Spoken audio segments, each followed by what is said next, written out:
Hi, welcome to Off Script. I'm Zach Lewis. And I'm Dr. Draper. Today on the show, Dune! Dune Part 2 is out. Denis Villeneuve's new Dune. features here. Dune, right? The spice must flow. Everybody says it's a masterpiece. It's like the highest rated movie ever on Rotten Tomatoes. But I'm going to be honest, thinking something's a masterpiece before you walk into the theater is not the best way to see a movie. So we want to give you some tempered, realistic expectations about what might be the hottest film of the year. Stick around for our review. We're also going to talk about Drive Away Dolls, the new Ethan Coen feature.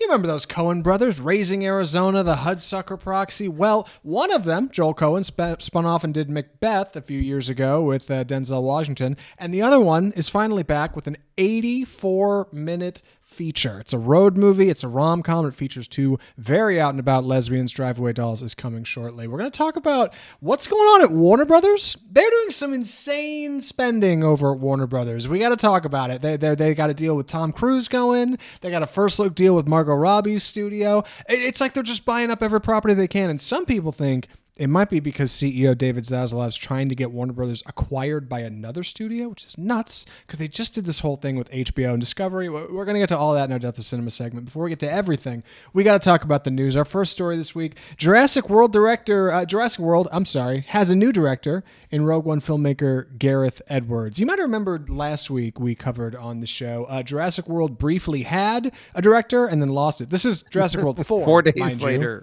Yes, that's right. They had one, and then they lost him very quickly. But now they found their new director in filmmaker Gareth Edwards. He formerly did, of course, Star Wars Rogue One. He did The Creator most recently with Greg Fraser, the same guy that shot Dune 2, which we're talking about in a minute. Kind of nuts. Andy, what do you know about this story?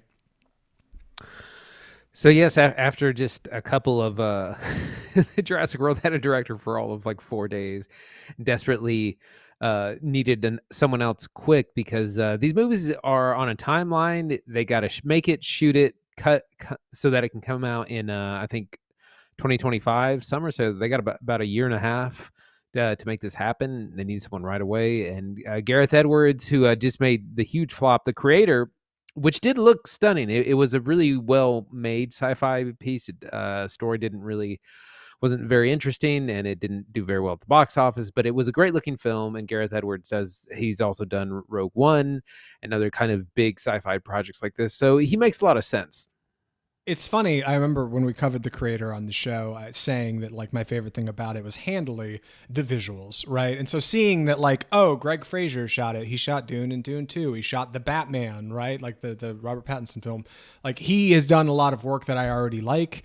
Totally makes sense that The Creator looks so good. He also did Rogue One, and Rogue One was a great looking movie. My man's going to be doing sci-fi for a while, but Gareth Edwards, in the meantime, it looks like he's looking for an easy pickup. And it seems like after The Creator, like he could use it. It's not that The Creator didn't do good, it just didn't do great. And I think he maybe wanted it to do a little better than it did. Who wouldn't? And Universal, it seems like, if what we read last week is true, they're looking for kind of just a shut up and shoot it director. They're not looking for somebody to come in and tailor this script. They got Spielberg's old scriptwriter putting together. They don't want anybody coming in with a producing partner like director David Leitch. I can never get this guy's name right. His wife, Kelly McCormick, is his producing partner. They work closely on creative. He was like, I really want to be able to tweak this. They said, nope, we just want somebody who's going to come in and do it. He said, I'm going to pass. Now we have Gareth Edwards. And it's probably good, right? My man could use a W. Jurassic World 4 or whatever it's going to be is probably going to be that. It'll make some good money. It'll be like Fast and Furious 7 or 8 or 9 or 10 or Transformers 5 or 6 or 7. You know, a franchise film, right? Put butts in seats. Get your popcorn. Go see the new Jurassic World movie. Turn your brain off. Who better than Gareth Edwards? The man's got talent.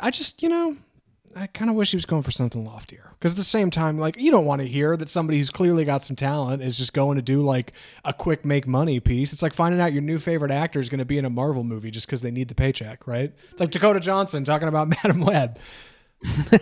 Yeah. It's unfortunate because Gareth Edwards has some real vision, and he's brought some really exciting things to the screen. And when you get these big, huge budget pictures, it's the golden handcuffs they call it. You get told the movie you're making, and you're basically the project manager making sure it happens, but you don't get a lot of creative input yourself. Well, more from us on this story and Jurassic World to come, I'm sure. Like, we'll definitely talk about it more. But in the meantime, Netflix has some stuff going on. If you're on that fancy ad plan for Netflix, it's like $7 or something, and you get ads in between stuff, but otherwise it's Netflix, just like always. Surprise! It's not Netflix, just like always. You're missing content that other Netflix plans are getting. Turns out Netflix is kind of sort of tailoring stuff. And we're not really sure why, but people have been figuring this out over a year after launch. Netflix ad plan is still missing several popular movies and TV shows. Now, I found out just before we started this podcast, I've been telling this wrong to insiders in my life, right? Family and friends, I've been telling them, you're not going to believe it. And I got it backwards.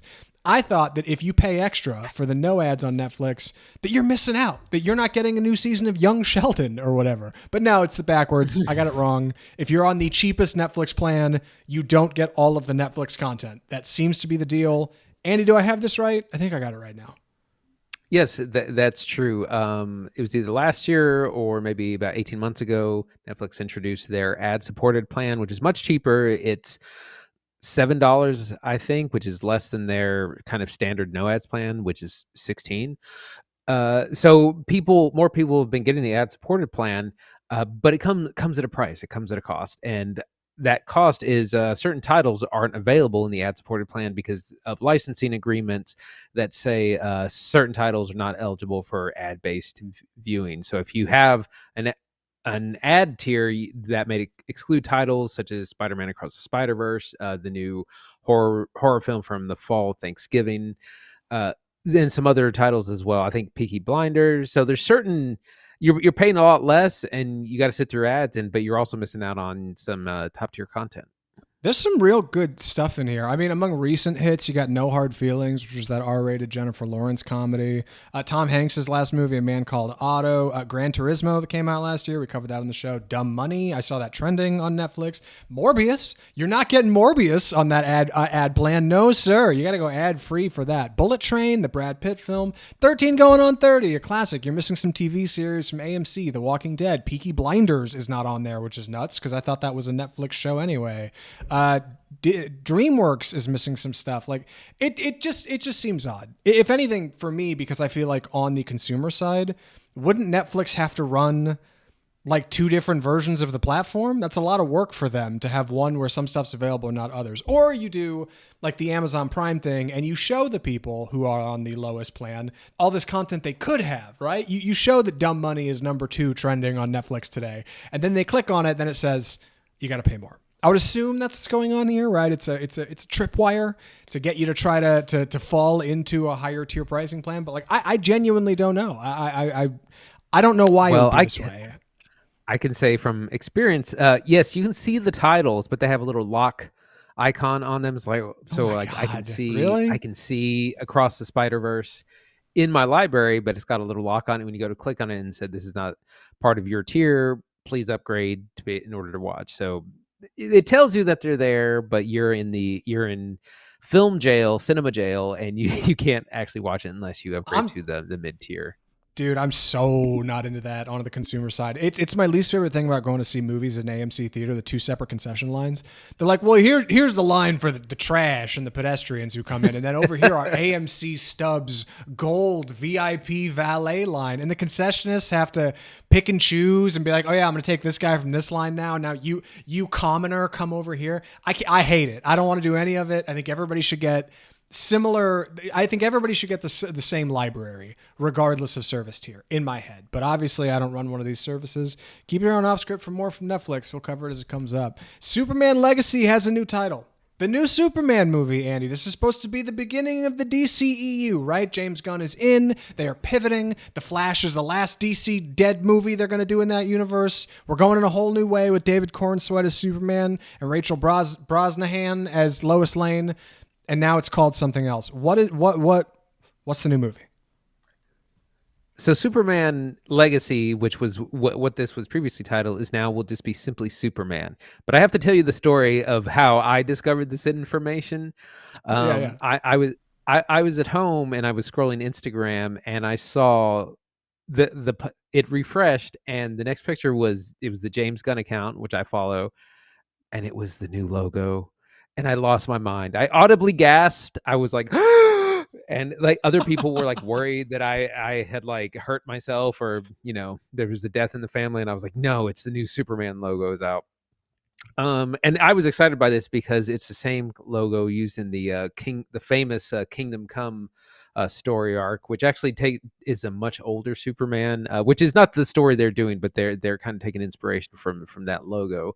But I saw the official Superman logo, lost my mind, saw that they're changing the title, and we're officially kind of underway in starting to market the new Superman movie. Stars Nicholas Hoult as Lex Luthor, and the two others, Rachel Brosnahan and David Cornsweet. They've started posting some social media videos, doing some fun things. So like the like pre-marketing has started for this, and it's exciting. Yeah, and production has too, right? Like it's important to understand. Like they have started filming. This was announced on the first day of filming. So we're through our script read. Everybody's got their haircuts. David Cornsweet's as buff as he's gonna get. They are making a Superman feature. And the one other thing I think worth mentioning, if you're not watching on the live stream and you can't see the logo, we got it up. It is all caps. That's the only way James Gunn's referred to it. That's the only thing worth mentioning. It doesn't come over in audio. He is only calling it Superman with all caps. He seems to be very particular. So maybe that'll be the way it is. I don't know. But I did want to ask Andy. I don't think it's spoiler territory because I haven't seen the movie. I don't know where the movie's going.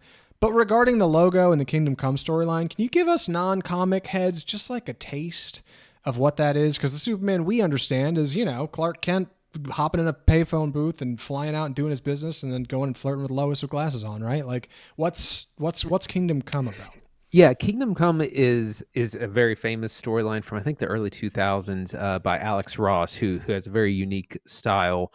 And it centers around kind of a new era of Superman. Like Superman is old, Batman is old, Wonder Woman, and they're kind of heroes of the past. They're essentially retired from being superheroes, and there's a new kind of younger generation of heroes who are now like the big famous people, but they kind of get out of control. They end up killing a lot of innocent people, civilians, and eventually our old heroes have to come out of retirement and kind of restore order. But it's really interesting because you have Superman with like gray hair and like this kind of thing. He's like almost grandpa Superman. It's a really great arc and famous story. This is not the story that they're telling in Superman 2025, but it's like I said, the logo at least is inspired by this, and who knows, we may end up there at some point. All right. Not knowing anything about that and just hearing it for the first time now on the podcast, I think that's intriguing, if only because they ousted Cavill, because Gunn said he wasn't the Superman he was looking for right now. He wanted somebody younger. And if Kingdom Come is a storyline with older folks, then I think we're headed somewhere unique. I don't know what that means, but all right. Honestly, someone like Schwarzenegger or Stallone would need to be like that age, just Superman for Kingdom Come. Yeah, right. Like it's old. So it's what Michael. God, it's what Batman was supposed to be in The Flash, right? It's what Michael Keaton had going on. Like he's got the old Batman. Yeah. All right. Well, for more on Superman, keep it here on Off Script. We'll keep you posted as we find out more details in the coming weeks. One more story before we get to Dune. Dune delivers at the box office, making $82.5 million domestic and doing even better overseas. Insane opening. Andy, what do you know about the Dune at the box office? How's it doing? I mean, it was slated to make maybe between 65, 70 million. Warner Brothers was hoping for like $150 million opening. Blew that out of the water, opened up at a huge 80 million domestic, 100 million overseas for a big $180 million opening.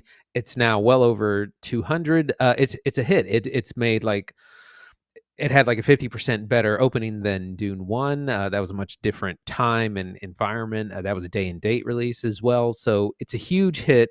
If you're on film Twitter, there's like the Dune fever is hit there. There's just like Dune memes all the time. So this is a massive opening weekend. It's been a weak winter of movies, and there's not a whole lot of competition. And again, it's a big event pick. I mean, they're having like 3 a.m., 6 a.m. IMAX showings of Dune 2. So it's a big hit. And what will be interesting is going to be what kind of legs it has as the kind of competition starts to ramp up this month.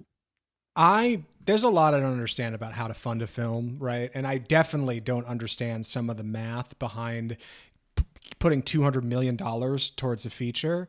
And Dune 2, I think it's early estimates are of 190 million to shoot, which is insane and more than the first film cost. I read somewhere that with marketing included, they were looking at something like 500 million to clear even, which is insane. I mean, even if that's off the mark, like having to hit $500 million just to make it to the middle is nuts, especially because Dune 1 only made 400 million. So the idea of greenlighting a sequel to a 3-hour sci-fi blockbuster and giving it more money and hoping for more out of it is kind of bonkers to me, but it has paid dividends for Warner Brothers. They've got Dune Prophecy coming to HBO Max. Villeneuve's already talking about Dune Messiah, or Dune 3, I guess it would be. Although he did say, worth mentioning, that he wants to do some other feature in between Dune 2 and Dune 3.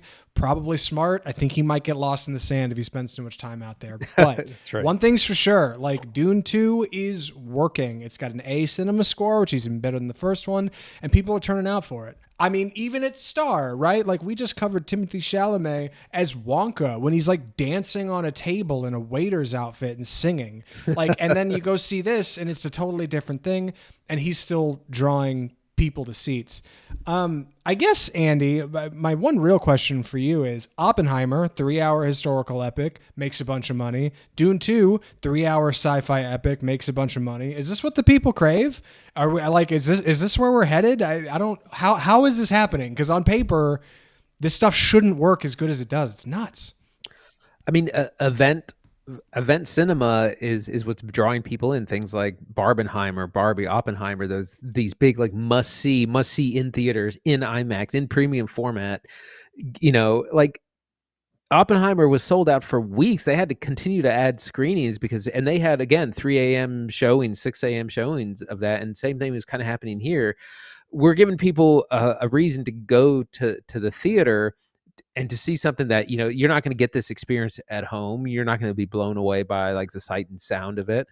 Yeah, you got to give people a really good reason to come out, and like these got to be big event features, which is it's both. It's a two-edged sword because it means people will come out for that, but it means they kind of only come out for that. You get in trouble with smaller and mid-size films, but and again, like there's not really any superhero movies this year, unless you count Madam Web, and that was a disaster. So there's not again, and there's no competition. So people crave the cinema. Well, one thing's for sure. I think this January has been a lot drier than last January as far as movies go. February was okay, but we're finally getting into the swing of it. Next week's a little dry, which is okay. We'll talk about that at the end of the show, what we're watching next week. But for now, we should probably pivot into our review for Dune Part 2. I'm going to be taking the summary on this one. And I don't mean to say I'm underprepared, but as always, please be patient with me while I get through this. The movie is Dune 2. Or rather, Dune Part 2, I should say. Anyway, Dune Part 2 is the follow-up, of course, to Dune, Denis Villeneuve's most recent film. It stars Timothée Chalamet as Paul Atreides, the rumored hero of the galaxy, right? The potential messiah, at least according to his mother, the Lady Jessica, played brilliantly by Rebecca Ferguson. Paul and Jessica are stranded on Arrakis following the events of Dune 1. They have no friends. They have all enemies. The galaxy believes them dead. The Emperor and the Harkonnens, of course, who have betrayed them, thinks them to be gone. And they unite with the Fremen and Chani, played by Zendaya, who, of course, Timothée Chalamet's character, Paul, has a bit of a thing for. And they hope that maybe they can come together and retake Arrakis for the Fremen and maybe even get a spot in the Holy War and perhaps prevent the terrible tragedy that Paul is having through these visions. And ultimately, as they keep moving towards what's next, Paul has to face a choice between the love of his life and the fate of the known universe. The movie is Dune 2. It is 2 hours and 46 minutes. It is big visuals. Andy, what did you think? Man, so I was really blown away visually. I mean, it's incredible sci-fi, and it goes even bigger than the first film. We have the big fights, we have the big sandworms, we have so much going on. I was a little underwhelmed by the drama. I wasn't as captivated by the first one. I think maybe there's a little too much going on by the third act. It feels a little rushed. There's kind of too many characters, and it just kind of lacked the drama that I wanted. It is growing on me, and I think maybe on second watch I'll probably like it a lot more. That tends to happen when I'm kind of anxious about what the story's going. But it's an incredible experience, incredible sights and sounds. I think that the narrative isn't quite as compelling as in the first film, but incredible win for cinema this weekend. Andy called it in our open here when we were talking about the box office. Dune 2 is event cinema. It is something people are telling their friends about and turning out for. You are going to see it on the biggest screen possible if you can. You want to go see it somewhere with big speakers. You want to be taken away to the planet of Arrakis. And I think that's something Villeneuve manages to genuinely accomplish in feeling and tone here. Like, Dune 2 feels like you are on another planet. And I keep hearing people say that, and it's hard to suss out what exactly that means here in the review, but the commitment to visual style, the commitment to the world, the commitment to shooting on location, and if you're not shooting on location, you're shooting with the best effects possible, the commitment to costuming, production design, character design, adaptation from the text, which I haven't read, but I hear is wildly difficult to adapt, right? David Lynch wrestled with it in the past. Alejandro Jodorowsky wrestled with it in the past. The commitment to shooting the film in digital and converting it to 35 millimeter film and then converting it back to digital so you get a more genuine, tangible feel. All of this adds up to an experience that is unique, that nobody else is doing at the cinema. Villeneuve, I think, has managed to expand the vocabulary with which we tell sci-fi stories. People like Star Wars, right? People. Companies, corporations like Disney, the people who make Star Wars, they could take a big lesson from this. I really think so. Like, the work he's done with his director of photography, the work he's doing with his actors, it genuinely feels unmatched. There are a few experiences like it. It's hard to say where we get started talking about this, Andy, because we're not going to talk about spoilers. We don't do spoilers on this podcast. That's not what we do. But I think the visuals are a great place. Yeah, like I was saying before, you have you set up for some big events. We know at kind of at the end of Dune 1 that Paul will eventually ride the sandworms, and we have a big scene of where he eventually does that at Mount. And we also see there's a lot of big battles. There's fights with the Harkonnen sand. I keep wanting to say sand crawlers, which is from Star Wars. Harvesters, spice harvesters.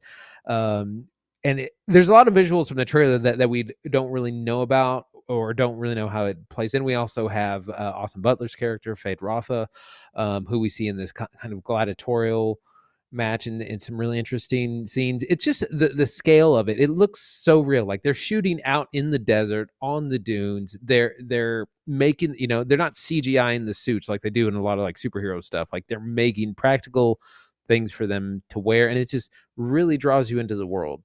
Yeah, and I love the way Fraser manages to shoot space. Like, I think Villeneuve has this too. Not space like out in outer space. I mean space across distances, right? Like, you can have Paul Atreides standing in the foreground raising his knife to rally the Fremen, and you can have thousands of Fremen in the background, and the camera's focused all the way out on them because they're what's important in that moment. Like, the commitment to you seeing things across vast distances on the planet of Arrakis like creates a sense of scale between our subjects and the things the problems they are dealing with, and also like builds the world to feel unique. Additionally, the technology in Dunes feels so uniquely its own. When anybody hovers in this movie, it is the coolest looking thing, and it's literal puppetry. It's people on wires, but you're so invested in what's happening that you don't care. The music by Hans Zimmer is tremendous. And I didn't actually know this. The whole reason Zimmer didn't do Oppenheimer is because he's a huge Dune head. Apparently he read it in the 70s and loved it, and he's always wanted to do it. So he's in for these movies because he just likes them. He just wants to be a part of it. I think a lot of people who are in these movies like are just generally genuinely engaged in working with Villeneuve and being a part of the text. The cast list shows. You got everybody from Christopher Walken to Florence Pugh. It's nuts how many people are in this stuff. People just want to be a part of this, what feels like great movement to be in Dune. And one of the things that's really crazy about it, I think, maybe the craziest, is that the plot is so uniquely complex that if you were to talk about a little bit of it on Twitter, people would have no idea what you were saying. You know, you could talk about Paul becoming the Lisan al-Gaib, and people are like, what does that mean? Right? Like nothing. Yeah. Like it's impossible to spoil. Right. Yeah. It's gibberish to people who haven't seen it. So like going to see Dune is being invited into the tent of Dune, right? Like you have become a Dune head like the rest of us. And it's also uniquely isolating for other pieces of media, a la Star Wars, right? Like I've seen people comparing Dune to Star Wars. Oh, the Harkonnens are like the Empire, and Arrakis is like Tatooine. And people did that with Dune 1, but Dune 1 spent so much more time building a universe. Dune 2 already has one. And I think that may be a place where some people have left a little wayward, because it doesn't quite give you as much fun like setting up all of these magic tricks for you to see. Really, you just see the execution of them in a place we've already been. And with these big visions Paul is having, he's fearing this future that may be coming, and then as the movie continues to roll towards what it seems that future is going to be, it can feel a little bit like it's on tracks. Maybe, just saying, for some. All right. And I don't know. I think from people I've heard who said it was like all right, I think that was maybe the biggest point of critique. Yeah, I saw it with someone who had read the book. I've read a third of Dune because I can't focus enough to read. And they said, yeah, they were a little disappointed in kind of how it ended. It just leaves out a lot of the political intrigue and political kind of philosophy that's going on. It's meant to be kind of a cautionary tale, kind of the dangers of religious fanaticism and like Messiah worship. It doesn't totally come across in the film. But I wanted to get into our plot a little bit. So we find Timothée Chalamet, Paul Atreides among the Fremen. He befriends Zendaya's character Chani. They develop a relationship. He slowly he's initially resistant to the idea of that he's the chosen one. Everyone thinks he kind of is, and he's like, no, I don't believe in that. That's just propaganda. But people like Javier Bardem Stilgar, who was weirdly the comic relief of this movie, even though he wasn't in the first movie. Charmingly, I think, but yes, he's a laugh for sure. Yeah. He's totally convinced, and that's widely what this war is, that they eventually kind of wage a guerrilla war against the Harkonnens, but part of the war is also philosophical. It's continuing to build the myth of Paul Atreides that he is the Lisan al-Gaib and a bunch of other names that basically is a Messiah figure that's going to bring peace and prosperity to the Fremen. And again, so it's his journey about going from, no, I don't believe this, to kind of believing his own BS. And then we also see a big difference in Rebecca Ferguson's character, Lady Jessica, who in the first film, she's like, careful, Paul, like, there's this prophecy, but it's kind of, I don't know, shouldn't get really. And then in this one, she's totally into it. She's like, no, my son, he's the savior, I'm the Reverend Mother, I'm gonna convince, like, we're good. And like, and it's funny because she starts dressing completely different. Like her costuming is way more elaborate. She's got the cool face tattoos, totally drinking the punch and selling it to anyone who will listen. So we find this kind of internal struggle happening as they also kind of try to fight their way back and eventually try to challenge the emperor for the throne. I'm not super sold on the romance. A great theme by Hans Zimmer on between Paul and Chani, but I just didn't really buy it very much. Zendaya is great though. She really does a lot of. She's got very powerful eyes. It's a little like strong emoting. It's a little like, and I don't mean to stick this on Zendaya because I'm not, but it's a little like watching Zendaya and like Tom Holland and Spider-Man. you're like, yeah, of course. You guys are like the trendy actors and you're going to be, it's the script. It's the way it is. Like, yeah, the chemistry's fine, I guess. But regardless of that, like, I think the way the relationship unfolds, especially thematically on screen, via even like color theory, right? This like blue bandana she wears.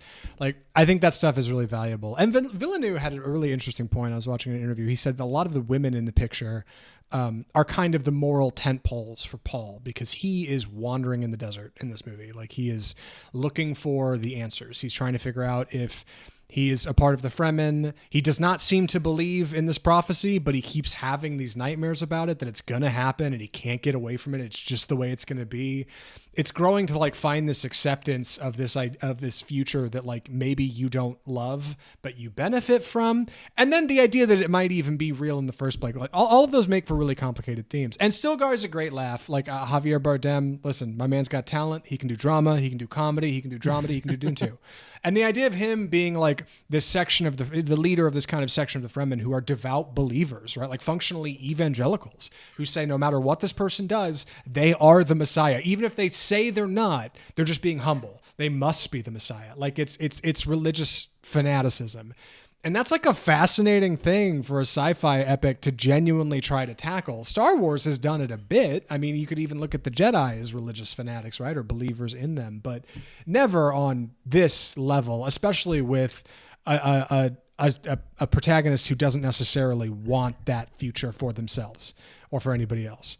It's unique and it challenges you, and it challenges you in your seat to think of how you think of protagonists and what that means to you for a hero to be a hero. Whether or not our characters are doing the right or wrong thing is kind of fascinating in this movie. And the way characters draw towards Paul and then additionally away from him as he moves through the plot of Dune 2 is kind of fascinating. And one of the things I'm really looking forward to watching again. Not to mention, of course, the Harkonnens, who have a whole rad planet with all kinds of weird stuff going on. God, I heard they shot the Harkonnen planet in infrared and black and white. Greg Fraser worked that out, and that's why it looks so cool. And Paul, Austin Butler's the baldest bald you can be. And he's nuts. Like, I don't know, man. Like all that stuff like just draws me right in. It's a long runtime, which I didn't mind. If anything, I liked seeing it. And I went and saw it on the same screen Andy did, biggest IMAX we got in town, which was a great time. And also you mentioned it, but Hans Zimmer's definitely getting the best score nom for this, right? Like for sure. I can already see Oscars 2025. They're going to be playing this music. Yeah. Like it's great. It's a great score. I've been listening through it. It might go on my continually growing Spotify playlist of film soundtracks. I wanted to also mention we have performances by Florence Pugh and Christopher Walken in kind of underused roles. They're not in the movie very much. I really feel they're a little wasted. I remember reading that Florence Pugh, Denis Villeneuve wanted her, but he was also like, it's not a big role. I understand if you say no, it's totally fine. And she was like, no, I absolutely want to work with you. I just want to see how you work, even if it's for a short amount of time. The Léa Seydoux is also in this. And there's a lot. The cast has grown from a big cast already. And you get the problem where you don't have as much screen time because you have so many people to kind of keep up with. It's true. Yeah. I thought about that most of the way through the movie. I'm pretty sure Timothée Chalamet has one outfit for this entire picture. Maybe like two, maybe like a slightly dustier sand suit, but like he's functionally not physically changing a lot because the movie has to bounce around to so many different places and who's going on with what. And I think in that way, like, I do want to speak towards adaptation a little. I'm out of my element because I haven't read the original, so it's hard for me to say whether or not it's a good adaptation. But coming at it from the theater side, right, having only just seen the previous film and walking into this, like, I feel like it does a really good job of adapting whatever's in the page, like on the page, to the screen. I know I haven't read what's on the page, but like it seems very complete, and I've heard people say Dune is unfilmable. So like for what it's worth, if the standard is unfilmable, like this certainly blows past that, at least at the box office. Like people believe in this, people believe in what's going on here, and I think it's a good thing. Like I think it's good for cinema. I don't know if I can say much more without getting into spoilers, but I don't know. I like this movie challenges you thematically. I like that it pushes visuals. I like that it pushes the boundaries of like what people have come to expect from sci-fi. I hope other sci-fi films take a similar approach. Like I was thinking just earlier today about other escapist sci-fi we've seen in the last year. And yeah, you get some big stuff that I really like I don't know, a recent Cronenberg feature, but like you also get Ant-Man and the Wasp: Quantumania, and that's like got a protagonist who's like escaped to a faraway place and has to figure out how to get out, right? And it's like so drastically different in tone, and the budgets aren't all that different. So like I don't know, man. I think Villeneuve's got something cooking here. I think he should probably take one off before he does the next one, because I think the next one's all but confirmed. I'm running out of things to say, Andy. Any other thoughts on Dune 2 before recommendations? I think I'm ready. Andy, would you recommend Dune Part 2? Yeah, absolutely. It's a huge cinema event, follow-up to the 2021 first film. I think done very well. Incredible visuals, incredible score, incredible event filmmaking. I felt the narrative falls a little short in the end, or it just kind of becomes a little safe. I feel like no one really comes up against really any obstacles or setbacks. But overall, it works so well, and it's great to see. You know, we were comparing this to Star Wars before, and I think one of the things with Dune is like the movie has to succeed. You can't depend on the parks or the toys or any of that. It has to be all about the movie itself. So you got to make great cinema, and it has. Yeah, I'm in the same boat. Huge thumbs up for Dune Part 2. I don't know if it'll be my favorite movie of the year. People have asked me that. They're like, so Dune 2? Favorite movie of 2024? I'm like, oh, pump the brakes, kid. My favorite movie last year might have been Alexander Payne's The Holdovers. So like, let's not rush to what's the best and the worst. But for what's here, like, I think it's genuinely an accomplishment. Like the fact that Villeneuve can continue to call his shot and then exceed expectations at this level is bonkers. Like there's a reason him and Chris Nolan are taking photos together now, because people are like, this guy is approaching this level. It's crazy. It's crazy. I think Dune 2 is an accomplishment. I think Dune 2 is challenging. I think Dune 2 isn't for everybody. And I think over time, people will probably slide it into kind of a Two Towers, Empire Strikes Back kind of role, like a bridge film, part of a whole. Spider-Man Across the Spider-Verse Part 1, maybe. Even though that's really one of two, Part 1 and Part 2. But you hear me. I think in the future, there will be a Blu-ray box set of the 3 Dune movies, right? That'll be the thing, or however many of these they're going to end up doing. And I think this one will pair nicely with what's there on its own. I think it's strong. Together, it's even stronger. That's Dune 2. There it is. Oh my gosh, we got through it. That seems so intimidating. And now we're on the other side of it. And now we get to talk about something really exciting from Warner Brothers, the people who made Dune 2, and how they're spending way too much money in a new segment. Well, it's the same old segment, but a segment that we like to call, Andy, go for it, please. It's time for the death of cinema. So this was a story I dug up last week. It says Warner Brothers spends big. Joker 2 has a $200 million budget. Lady Gaga, $12 million payday.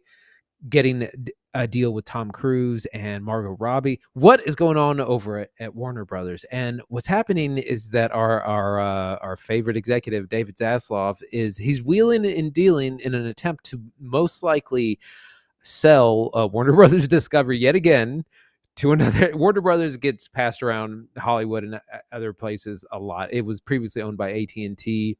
Then they had this deal with Warner Brothers Discovery. That there was a stipulation that company had to exist for 2 years before it could be sold again. So we're at that 2-year mark, and it looks like he's priming the WBD for sale in the coming months. It's hard to believe that this is something that's even being discussed, because it seems like we've just gotten through so much news regarding Warner Brothers in 2023, right? The HBO Discovery merger was huge. We covered it extensively on this show. What the platform might look like, how distribution rights are going to work, selling parts of the DC catalog to Netflix for limited time, which is why you can watch The Suicide Squad and The Batman on Netflix today. Assuming you're on the full plan, I can't speak for the one with the ads. But I think it's nuts that there's already talk of acquiring people and then selling. It's not like this guy just got here, right? Like David Zaslav just got here, just skated in from cable TV. What, he's looking for an easy out? Was he tired of going to work? And most importantly, what properties is Warner Brothers acquiring in the hopes that they will be sold to somebody else? And where are they getting that money from? To read it from Variety, it sounds like they're playing with other people's money, which is nuts. They're trying to get to work with Tarantino, who recently did Once Upon a Time in Hollywood with Sony. It's probably where he's going to stay, but I think they're trying to entertain him with some big numbers. They just signed Tom Cruise for an exclusive, who wants to work with more auteurs, a la like Paul Thomas Anderson, which he did with Magnolia. That was, by the way, worth mentioning, that was Tom Cruise's last Oscar nomination, 1999. 25 years ago, my man hasn't won an Oscar. Hard to believe. Hasn't even been nominated. He didn't even go. He bailed. Him and James Cameron were getting drinks in the lobby instead of going into the Oscars last year. So hopefully he'll get some attention. I think America wants to see it. Like you said, they got Margot Robbie's first look with her production company Lucky Chap. She helps sell Barbie. Huge draw there. Like, they're clearly making some moves here. And also up in the budget on Joker, which is crazy. $200 million for Joker Folie à Deux. Yeah. What's nuts is that so when David Zaslav came on, he was tasked with cutting possibly billions in spending, lots of debt over at Warner Brothers, and they started slashing production. Shows got canceled, films got canceled, lots of famous tax write-downs. There was the Batgirl fiasco, Acme, and the Looney Tunes live-action movie. So there was all this cost cutting and also relicensing out content, because now you can watch like The Sopranos on Netflix, which is really weird. And now it's like, where are they getting this money? What are they doing? And again, it's all in a bid to sell. But yeah, Joker 2, the first Joker had a budget of about $70-80 million, went on to make $1 billion. And this next one, a 200, so it's over twice the budget. And again, if you make $1 billion, that's great. But it's a huge risk on the second movie. You get Lady Gaga, $12 million paydays. Apparently, Joaquin Phoenix got about $20 million. That's what Leonardo DiCaprio gets. Like, so that's top tier fees. Yeah, they're just trying to make the studio as attractive. And again, Tom Cruise doesn't come cheap. And getting him to kind of softly commit to do movies with you it's not easy. But again, he's all these big stars trying to say, look how shiny, look at all these feathers we have in our caps. Please buy us. Yeah, like it feels like, to me, at least on the outside, like it feels like Zaslav is trying to roll a snowball down a hill and pick up as much snow as he can to make the world's biggest snowball. And somebody will come along and buy it from him. But the problem is that snowball is going to crash into a house, man. Like, it's huge, right? It's going to cause an avalanche. Like, I don't understand how anybody's going to get on top of this stuff. But if it holds true, just like Dune 2, right? Like, if you can produce good features, people will come. This is the problem Disney is having. They're not producing good features. They are losing people. Like, so if Warner Brothers can figure out a way to just keep those good times rolling, roll off the success of Barbie and Dune 2, and ignore the multitude of failures that they've had in between there, maybe something good can happen, right? Maybe we can get Tom Cruise away from Paramount. Maybe we can convince Quentin Tarantino to come over and do his last movie at Warner Brothers. That's a crazy idea. Anyway, I don't know. I feel like this is foolish, I guess is the term I'm looking for. Like, I would think Zaslav would be looking to solve problems, and the idea of coming in and functionally creating more creative issues with the idea of, like, highlighting the price tag is not, I don't know, man. Like I said, I don't greenlight $200 million features, so what do I know? But it just seems a little, sometimes it matters, like, not all dollars are created equally. A Warner Brothers dollar isn't the same as a Netflix dollar or an Apple dollar. But the big streamers can afford $200 million films that fail at the box office. If any traditional Hollywood studio did that, they'd be laughed out of town. And that's part of what's got a lot of eyebrow raising. Part of this is Wes Anderson's next film is going to be $115 million art piece thing with Warner Brothers, and Mickey 17, which we were looking forward to and it's gotten delayed, was $150 million sci-fi thing. And people are like, what is Warner Brothers doing? Why are they spending so much on kind of these really risky projects? And it's like they're spending to get the quality, to get those high profile directors, and again in a bid to sell the company to who knows who will buy. It's like just bailing water out of the boat instead of fixing the leak just as fast as possible. Somebody will buy this yacht, quick. Yeah, please. Get the water out of the bottle. Don't let him go down to the lower deck. Somebody's gonna come along and buy this thing right out from under us. And maybe that's the case, but I'll tell you what, I'll never forgive him for pushing back Mickey 17. That sucks. It was really my most anticipated movie this year. And to follow that, boy, that Netflix library is only looking better and better, right? Warner Brothers is just handing out pieces of content. I just watched James Gunn's The Suicide Squad over there just last week. Fantastic rewatch after Madam Web, by the way. Good God. It'll remind you how movies are supposed to feel. Anyway, I don't have much more to say about Warner Brothers other than keep it on off script, man. The minute there's movement here, you will hear it here. We cover this stuff every single week. If you like what we're doing, give us a sub, hit that subscribe button. So, whatever. Normally I plug it at the end of the show, but I guess that's my piece. Any other thoughts on Warner Brothers before we move on to Driveway Dolls? I think I'm ready.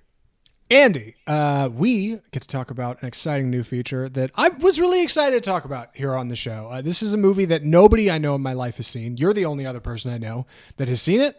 I don't know if anybody's going to go see it. It is a really odd indie film from who was, I guess, or still is, one of, the most acclaimed directors ever, one of the Coen brothers. I mean, come on.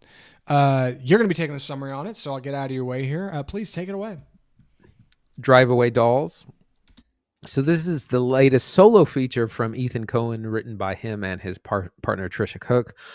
Stars Margaret Qualley as Jamie, who is a very free-thinking, free-loving lesbian with an incredible thick Southern accent, despite them being in the northern part of the country.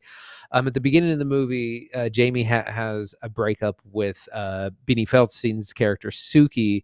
Very sad and also comic breakup.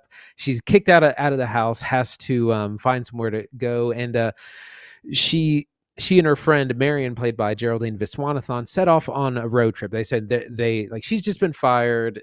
She's going through a breakup. They're like, let's go on a road trip. Let's get out of here for a little bit. They decide to take a one-way car ride to Tallahassee, where this car service where you go and deliver a car cross country. Unbeknownst to them, there are some criminal goods in the car that they don't know about, and they've got this car which was actually supposed to go to someone else. It's this kind of mistaken identity situation. And so they're off on a road trip and a road to personal discovery as well. Marian is she's very uptight. She's very proper. She doesn't really approve of Margaret Qualley's very kind of, she's the opposite, but they both kind of grow to learn about each other and have a lot of fun in this coming of age story, hot road movie caper. It's a lot of fun. Laughed a lot. Unfortunately, not a whole lot of people have gone to seen it. But Zach, what'd you think? So I actually like Driveway Dolls. Driveway Dolls is a small, intimate indie feature. Let's be clear, it is not feature length. Feature length is traditionally 90 minutes. This movie clocks in at 84. That should tell you all you need to know about the idea of bucking traditional film norms. It is not aimed at wide audiences. It is not aimed at making a 90-minute feature. It is very different and very odd. In its best moments, it's like Raising Arizona. It's like Hudsucker Proxy. It is all the zany, Sam Raimi-esque content I love from the Coen brothers. It is the funnest parts of the Ballad of Buster Scruggs, right?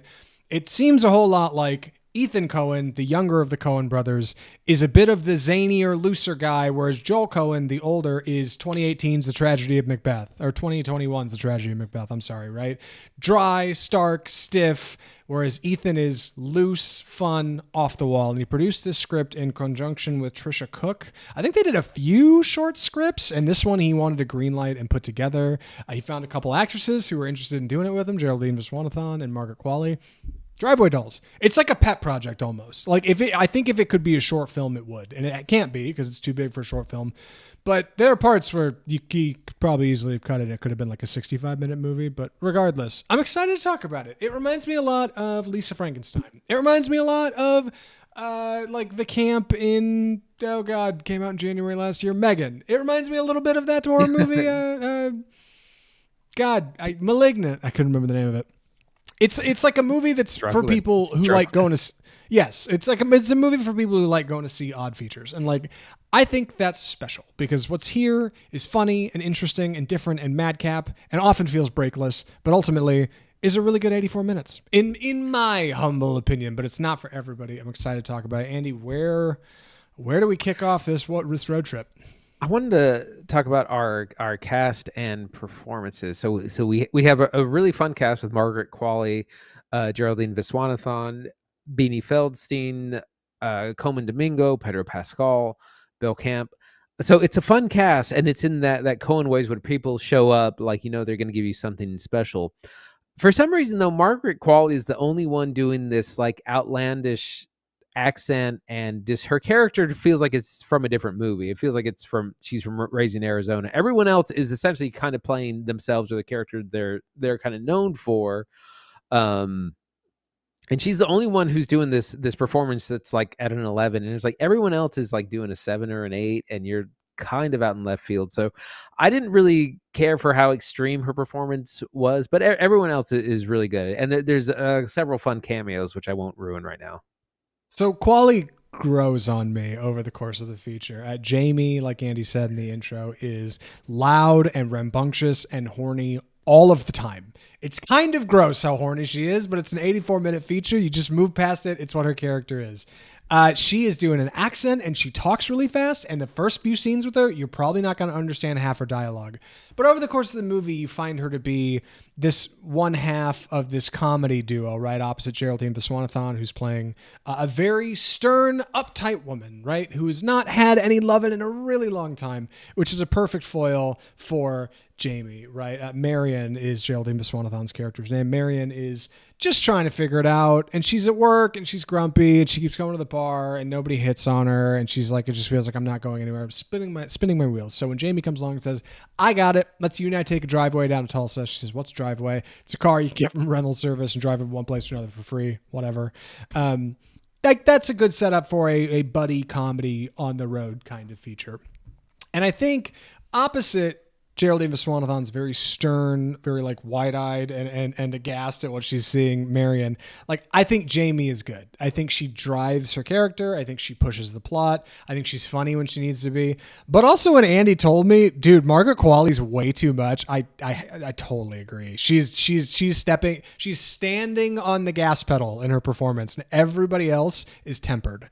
And I get it. Like, I think she was directed this way. Like, I think this is what Ethan Coen wanted. She really feels like the lesbian version of Nick Cage's character in Raising Arizona, down to the accent and the messy hair. Like, she's Texan, and she's like, I don't know, she's just got her way. But I get it. I totally get it. She is a firecracker in this movie, and you're either going for it or you're not. But additionally, like, there's a lot of really great side characters that I think are worth mentioning. Like, Beanie Feldstein plays Suki, who is Jamie's former girlfriend and also a police officer who doesn't take no shit from nobody, which is really so funny, good. Right? Yeah, if you've seen Booksmart, you love Booksmart, I think you're going to like Driveway Dolls. Joey Slotnick plays one of the goons. And if you don't know who Joey Slotnick is, you could look up a photo and I think it would come to you.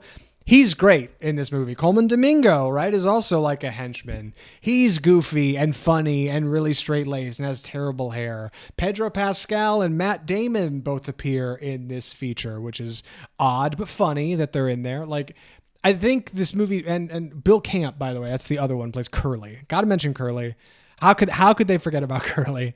Curly's a lot of fun. Like, all of these characters have these big, imposing silhouettes that I think a good Coen Brothers comedy is so well known for. They're each uniquely their own shape and size and stature. They come from different places, but somehow they get in here and they all possess this brand of like dry humor that I've come to really appreciate from those films that Coen seems to be able to capture. And it's really refreshing to see again. Like, I haven't seen him make a feature since Ballad of Buster Scruggs in 2018. Like, it's really nice to see like that wit and that snap of dialogue like back on the big screen, if only for a smaller feature like this one. Like, I really enjoyed it. I mean, even down to like some of the slapstick stuff, like crash zooms or whip pans, stuff he would have got from Sam Raimi back when they were hanging out doing Hudsucker Proxy. In the open, there's a great scene when a character approaches Pedro Pascal's very frightened protagonist in the early start. I won't give too much of it away, but Pedro Pascal, he picks up a trash can lid and tries to defend himself in an alley. And this guy just takes it from him feebly and throws the trash can lid behind him. And you see this trash can lid like fly like a frisbee, like 12 feet behind the guy, out of focus, and then like clatter in the background. A very intentional visual gag, like written and storyboarded and very specifically put there for a laugh, in a moment that would otherwise be serious. Drive-Away Dolls is full of these, but it's also heavy. I think it's heavy content for 84 minutes. Like Andy said, Margaret Qualley, dude, she is on the gas in this movie. Oh my God. Like, her energy is a lot. You got to step to it. Then again, we're two straight boys and this is a movie about lesbians, right? So I don't know. Yeah, that's definitely something to put disclaimer for. Yes, this is a lesbian coming of age film. We are not lesbians. This is queer cinema, which we are happy to champion, but we're not the target audience. But we still had a good time, which I think is really promising. Yeah, love Coleman Domingo in here. He's so good at doing that, like, calm, threatening, but like stern kind of thing he does in a lot of roles. That's what I mean. Everyone is showing up, like, bringing their A game, and then Margaret Qualley is just doing something else completely. But because it's a fun, goofy movie, I'll give it a pass. But it's she's in like Jared Leto weirdness territory. Yes. If she's not too careful. But overall, yeah, it's a lot of fun. Yeah, I will say regarding its short stature, regarding its pacing, I think it moves along pretty good, but somehow it does still manage to drag an act two. Believe it or not, there were definitely scenes where I was like, what am I looking at here? And by the time you finally solve the mystery of what's going on in the car that they've gotten and kind of where it's headed, it's fine, I guess. And I guess if it had been a 2-hour feature, I would have thought even less of it, right? Like, the fact that it knows when to get in and knows when to get out is something I can only respect. Like, it comes from a director who clearly understands, hey, this isn't exactly a 2-hour feature, and I'm not going to stretch it to be one. I'm not going to insert scenes that don't need to be there. I'm not going to waste my audience's time. This is a story I believe in. I haven't made a movie in a few years. This is the movie I'm going to make. And in that way, like, I think Ethan Coen makes a lot of really good decisions here. Like, it's tight, man. God, I talk all the time about giving movies, I give movies a hard time all the time for being too long. This one, I'm like, I have to praise it because of its length, right? Like, look at it. It's doing something special that nobody else is doing. And in that way, I think it's really good. Like I said, it reminds me of campy horror, campy comedy, like something really goofy and offbeat. I think that's the audience who's going to be enjoying Drive-Away Dolls the most. The ones who aren't are going to be the ones who didn't even know it came to theaters, right? The people who had no idea this came and went. It might not even be in your local theater anymore. If you can catch it, maybe you should. But any other thoughts or recommendations, Andy? No, I think I'm ready. Andy, would you recommend Drive-Away Dolls? I would. It was a lot of fun, and there's definitely sequences that actually are better in the theater. Unfortunately, it hasn't really found an audience, so I think it's going to be available to rent on a streamer fairly soon. But it's a lot of fun. It's funny. There's good performances. It's short. It's 84 minutes, not even the feature length. It's a good time, and like I said, it's queer cinema. It's a coming of age story of multiple lesbian characters that we're happy to champion and talk about. Yeah, Love is a sleigh ride from hell, and Drive-Away Dolls is a film for the ages. I think Andy's right. Not only would I recommend it, it might play better on a streamer because that's probably where you're going to end up seeing it. I could totally see this at the top of Netflix for a couple days. Number 1 in the U.S., Drive-Away Dolls. You'll see it on that top 10 list they got on that banner down there for a few days, and you'll look and be like, okay, I know some people in that. Maybe I'll check it out. I think it's a good time. I really do. I like Drive-Away Dolls. It's not perfect, just like Lisa Frankenstein. It's got issues, for sure. Oh, it's got issues. It's not a great film, but I think it's a good one. And, we don't see those every day on this podcast. But the things we do see are, movies, when we do them every single week here on Offscript Film Reviews. So you can subscribe to Offscript to get more movies, just like the ones we talked about today. Andy, what are we watching next week? So next week, there's a lot going on next week. The Oscars are next or this Sunday, the 90-something Oscars. We're almost at 100. Will be Sunday night, so Hollywood's biggest night. We'll see what the big winners are. It looks like Oppenheimer's going to sweep a lot of them. We are also going to take a look at All of Us Strangers, which is didn't get any Oscar noms, but was talked about that it was a big awards contender. That's now streaming on Hulu, starring Andrew Scott and the other Irish guy that I can't. Paul Mescal. Thank you. Yeah, I was dying. I gotcha. So those will be what we're focused on next week. Some FYI releases. The horror movie Imaginary comes out this Friday, March 8th. Kung Fu Panda 4. If you need something to take the kids and the family, that is also coming out. And then also midweek next week. This is what we were hoping to watch next week, but we're gonna have to wait another week. Is Love Lies Bleeding, which is the latest film by Rose Glass and stars Kristen Stewart. So that's some further week out. But next week, All of Us Strangers and Oscars 2024. Yeah, it's funny. Like Imaginary looks not good in my opinion. I think I'm getting really cold on Blumhouse features just because, like, God, they all start to feel really samey.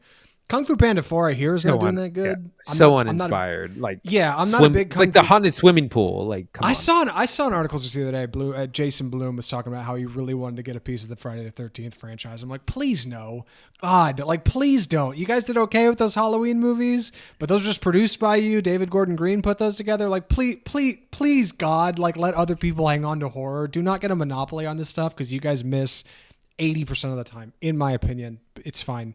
Kung Fu Panda 4 here is doing okay. Love Lies Bleeding reminds me a lot of Kristen Stewart's performance in, like, American Ultra. I know I haven't seen it, but it's just like the Midwest, haven't washed my hair in a week wearing flannel character. You know what I mean? I'm sure it's more than that in Love Lies Bleeding, but, like, boy, I just feel like she is... I was so much more stoked when she was doing Spencer. So hopefully Love Lies Bleeding brings something new to the table. If anything, if you enjoyed the show today, if you like what we're doing here on Off Script, you want to keep up with Love Lies Bleeding or All of Us Strangers, the Oscars coverage next week, big show with Oscars coverage. The best way to do that is subscribe to Off Script Film Review on your favorite platform, because we're likely already there. You might be listening and or watching us right now on that platform, and if you are, hey, thanks. I appreciate it. You right there, listening and or watching. Yes, you. Yeah, I appreciate you.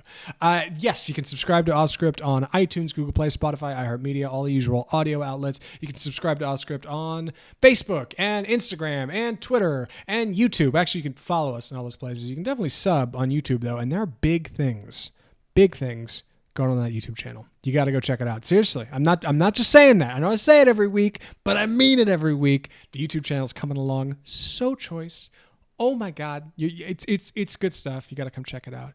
And boy, you can find our website, offscriptfilmreview.com, and you can mail us correspondence directly at mail@offscriptfilmreview.com. Write into the show. We love when people write into the show. We like reading correspondence. We're all about it. Write into the show. Who knows? Tell us what you thought about Dune 2. Tell us what you think about Driveway Dolls. Give us a recommendation, something we haven't seen in a while. Perhaps a constructive bit of criticism, maybe? If you have something that you think is genuinely helpful to your boys here at Off Script, write into the show. We'll totally read it. And, God, I think that's about it. From all of us at Off Script, the home of Bold Cinema, I'm Zach Lewis. And I'm Dr. Draper. Thanks for watching.